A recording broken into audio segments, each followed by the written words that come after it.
From the Earth to the Moon by Jules Verne. Chapter 2. President Barbicane's Communication. On the 5th of October, at 8 p.m., a dense crowd pressed toward the saloons of the Gun Club at No. 21 Union Square. All the members of the association resident in Baltimore attended the invitation of their president. As regards the corresponding members, notices were delivered by hundreds throughout the streets of the city, and, large as was the great hall, it was quite inadequate to accommodate the crowd of savants. They overflowed into the adjoining rooms, down the narrow passages, and into the outer courtyards. There they ran against the vulgar herd, who pressed up to the doors, each struggling to reach the front ranks, all eager to learn the nature of the important communication of President Barbicane, all pushing, squeezing, crushing with that perfect freedom of action which is so peculiar to the masses when educated in ideas of self-government. On that evening, a stranger who might have chanced to be in Baltimore could not have gained admission for love or money into the great hall. That was reserved exclusively for resident or corresponding members. No one else could possibly have obtained a place, and the city magnates, municipal councilors, and select men were compelled to mingle with the mere townspeople in order to catch stray bits of news from the interior. Nevertheless, the vast hall presented a curious spectacle. Its immense area was singularly adapted to the purpose. Lofty pillars formed of cannon, superimposed upon huge mortars as a base, supported the fine ironwork of the arches, a perfect piece of cast-iron lacework. Trophies of blunderbusses, matchlocks, arquebuses, carabines, and all kinds of firearms, ancient and modern, were picturesquely interlaced against the walls. The gas lit up in full glare myriads of revolvers grouped in the form of lustres, while groups of pistols and candelabra, formed of muskets bound together, completed this magnificent display of brilliance. Models of cannon, bronze castings, sight covered with dents, plates battered by the shots of the Gun Club, assortments of ramers and sponges, chaplets of shells, wreaths of projectiles, garlands of howitzers, in short, all the apparatus of the artillerist, enchanted the eye by this wonderful arrangement, and induced a kind of belief that their real purpose was ornamental rather than deadly. At the further end of the saloon, the president, assisted by 4 secretaries, occupied a large platform. His chair, supported by a carved gun carriage, was modeled upon the ponderous proportions of a 32-inch mortar. It was pointed at an angle of 90 degrees and suspended upon trunkens, so that the president could balance himself upon it as upon a rocking chair, a very agreeable fact in the very hot weather. Upon the table, a huge iron plate, supported upon 6 carondes, stood an inkstand of exquisite elegance, made of a beautifully chased Spanish piece, and a sonnet, which, when required, would give forth a report equal to that of a revolver. During violent debates, this novel kind of bell scarcely sufficed to drown out the clamor of these excitable artillerists. In front of the table benches, arranged in zigzag form, like the circumvallations of a retrenchment, formed a succession of bastions and curtains, set apart for the use of the members of the club. On this especial evening, one might say, all the world was on the ramparts. The president was sufficiently well known, however, for all to be assured that he would not put his colleagues to discomfort without some very strong motive. Impey Barbicane was a man of 40 years of age, calm, cold, austere, of a singularly serious and self-contained demeanor, punctual as a chronometer, of imperturbable temper and immovable character, by no means chivalrous, yet adventurous withal, and always bringing practical ideas to bear upon the very rashest enterprises. An essentially New Englander, a northern colonist, a descendant of the anti-Stuart Roundheads, and the implacable enemy of the gentlemen of the South, those ancient cavaliers of the mother country. In words, he was a Yankee to the backbone. Barbicane had made a large fortune as a timber merchant. Being nominated director of artillery during the war, he provided himself fertile in invention. Bold in his conceptions, he contributed powerfully to the progress of that arm and gave an immense impetus to experimental researches. He was personage of the middle height, having, by a rare exception to the Gun Club, all his limbs complete. His strongly marked features seemed drawn by square and rule, and if it be true that in order to judge a man's character one must look at his profile, Barbicane, so examined, exhibited the most certain indications of energy, audacity, and sang-froid. At this moment he was sitting in his armchair, silent, absorbed, lost in reflection, sheltered up under his high-crowned hat, a kind of black cylinder which always seemed firmly screwed upon the head of an American. Just when the deep-toned clock in the great hall struck 8, Barbicane, as if he had been set in motion by a spring, raised himself up. A profound silence ensued, and the speaker, in a somewhat emphatic tone of voice, commenced as follows: "My brave colleagues, too long already a paralyzing peace has plunged the members of the Gun Club into deplorable inactivity. After a period of years full of incidents, we have been compelled to abandon our labors and to stop short on the road of progress.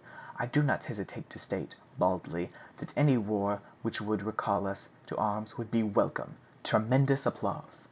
"But war, gentlemen, is impossible under existing circumstances, and, however we may desire it, many years may elapse before our cannon shall again thunder in the field of battle. We must make up our minds, then, to seek in another train of ideas some field for the activity which we will all pine for." The meeting felt that the president was now approaching the critical point, and redoubled their attention accordingly.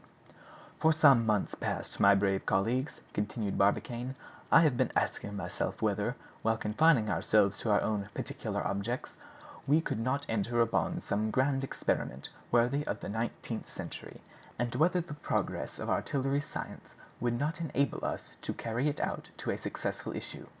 I have been considering work, calculating, and the result of my studies is the conviction that we are safe to succeed in an enterprise which to any other country would appear wholly impracticable. This project, the result of long elaboration, is the object of my present communication. It is worthy of yourselves, worthy to the antecedents of the Gun Club, and it cannot fail to make some noise in the world." A thrill of excitement ran through the meeting. Barbicane, having by a rapid movement firmly fixed his hat upon his head, calmly continued this harangue: "There is no one among you, my brave colleagues, who has not seen the moon, or, at least, heard speak of it. Don't be surprised if I am about to discourse to you regarding the Queen of the Night. It is perhaps reserved for us to become the Columbuses of this unknown world.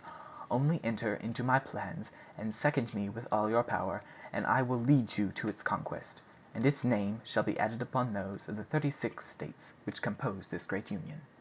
"Three cheers for the moon!" roared the Gun Club with one voice. "The moon, gentlemen, has been carefully studied," continued Barbicane. "Her mass, density, and weight, her constitution, motions, distance, as well as her place in the solar system, all have been exactly determined. Selenographic charts have been constructed with a perfection which equals, if it does not even surpass, that of our terrestrial maps. Photography has given us proofs of the incomparable beauty of our satellite. All is known regarding the moon, which mathematical science, astronomy, geology, and optics can learn about her, but up to the present moment no direct communication has been established with her." A violent movement of interest and surprise here greeted this remark of the speaker. "Permit me," he continued, "to recount to you briefly how certain ardent spirits, starting on imaginary journeys, have penetrated the secrets of our satellite. In the 17th century a certain David Fabricius boasted of having seen with his own eyes the inhabitants of the moon. In 1649 a Frenchman, one Jean Baudin, published a journey performed from the earth to the moon by Domingo Gonzalez, a Spanish adventurer. At the same period Cyrano de Bergerac published that celebrated Journeys to the Moon, which met with such success in France. Somewhat later, another Frenchman, named Fontenelle, wrote The Plurality of Worlds, a chef d'oeuvre of its time. About 1835 a small treatise, translated from the New York American, related how Sir John Herschel, having been dispatched to the Cape of Good Hope for the purpose of making there some astronomical calculations, had, by means of a telescope wrought to perfection by means of internal lighting, reduced the apparent distance of the moon to 80 yards. He then distinctly perceived caverns, frequented by hippopotami, green mountains bordered by golden lacework, sheep with horns of ivory, a white species of deer, and inhabitants with membranous wings like bats. This brochure, the work of an American named Locke, had a great sale. But to bring this rapid sketch to a close, I will only add that a Captain Hans Pfaall, of Rotterdam, launched himself in a balloon filled with a gas extracted from nitrogen, 37 times lighter than hydrogen, reaching the moon after a passage of 19 hours. This journey, like all previous ones, was purely imaginary. Still, it was the work of a popular American author. I mean Edgar Poe. "Cheers for Edgar Poe!" roared the assemblage, electrified by their president's words. "I have now enumerated," said Barbicane, "the experiments which I call purely paper ones, and wholly insufficient to establish serious relations with the Queen of the Night. Nevertheless, I am bound to add that some practical geniuses have attempted to establish actual communication with her. Thus, a few days ago, a German geometrician proposed to send a scientific expedition to the steppes of Siberia. There, on those vast plains, they were to describe enormous geometric figures, drawn in characters of reflecting luminosity, among which was the proposition regarding the square of the hypotenuse, commonly called the Ass's Bridge by the French. Every intelligent being, said the geometrician, must understand the scientific meaning of that figure. The Selenites, do they exist, will respond by a similar figure, and, a communication being thus once established, it will be easy to form an alphabet which will enable us to converse with the inhabitants of the moon." So spoke the German geometrician, but his project was never put into practice, and so, up to the present day, there is no bond in existence between the earth and her satellite. It is reserved for the practical genius of Americans to establish a communication with the sidereal world. The means of arriving thither are simple, easy, certain, infallible, and that is the purpose of my present proposal." A storm of acclamations greeted these words. There was not a single person in the whole audience who was not overcome, carried away, lifted out of himself by the speaker's words. Long continued applause resounded from all sides. As soon as the excitement had partially subsided, Barbicane resumed his speech in a somewhat graver voice. "You know," said he, "what progress artillery science has made during these last few years, and what a degree of perfection firearms of every kind have reached. Moreover, you are well aware that, in general terms, the resisting power of cannon and the expansive forces of gunpowder are practically unlimited. Well, starting from this principle, I asked myself whether, supposing sufficient apparatus could be obtained constructed upon the conditions of ascertained resistance, it might not be possible to project a shot up to the moon." At these words a murmur of amazement escaped from 1,000 panting chests. Then succeeded a moment of perfect silence, resembling that profound stillness which precedes the bursting of a thunderstorm. In point of fact, a thunderstorm did peal forth, but it was the thunder of applause, or cries, and of uproar which made the very hall tremble. The president attempted to speak, but could not. It was fully 10 minutes before he could make himself heard.